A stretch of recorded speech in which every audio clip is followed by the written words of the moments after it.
अमन की जिंदगी बिखर चुकी थी। बीमारी ने शरीर तोड़ दिया था, नौकरी छूट गई थी, कर्ज बढ़ गया था। वह रोज लोकल ट्रेन से इलाज के लिए जाता, खिड़की के पास बैठकर चुपचाप आंसू पोंछता। एक दिन ट्रेन में उसके सामने एक साधारण सा मुसाफिर आकर बैठा। सादा कपड़े, शांत चेहरा, आंखों में अजीब सी चमक। बहुत भारी मन लेकर चल रहे हो? उसने धीरे से पूछा। अमन पहले चुप रहा, फिर पता नहीं क्यों सब कुछ बता दिया। अपनी बीमारी, असफलता, टूटा हुआ विश्वास, यहाँ तक कि भगवान से भी नाराजगी। वह मुसाफिर बस मुस्कुराता रहा। अगर भगवान से नाराज हो तो इसका मतलब है कि अब भी उनसे उम्मीद रखते हो।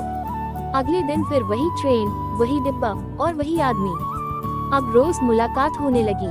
वह आदमी अमन को कोई उपदेश नहीं देता था, बस छोटी छोटी ट्रेनिंग देता था। हर दिन एक नई चीज सीखो, अपने डर को कागज पर लिखो और उसे चुनौती दो। बीमारी शरीर में है, आत्मा में नहीं।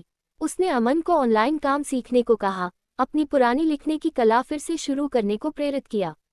धीरे धीरे अमन ने घर से छोटा काम शुरू किया। सबसे बड़ी बात, उसका आत्मविश्वास लौटने लगा।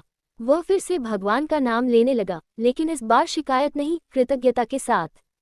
एक दिन अमन ट्रेन में बैठा रहा, पर वह मुसाफिर नहीं आया। अगले दिन भी नहीं, फिर कभी नहीं। अमन बेचैन होकर उसे ढूंढने लगा। उसी सीट पर बैठा तो सामने खिड़की के शीशे में अपना चेहरा दिखा, पर उस चेहरे में उसे वही शांत मुस्कान दिखाई दी।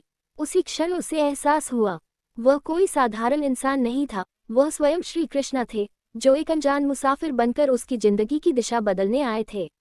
अमन की आंखों से आंसू बहने लगे, लेकिन इस बार दुख के नहीं, प्रेम और भक्ति के। अब ट्रेन वही थी, सफर वही, पर अमन बदल चुका था। वह समझ गया था, कृष्ण कभी छोड़ते नहीं, बस हमें खुद खड़ा होना सिखाते हैं। और वह मुस्कुराते हुए, सच्ची भक्ति और नए आत्मविश्वास के साथ जीवन जीने लगा। राधे कृष्ण।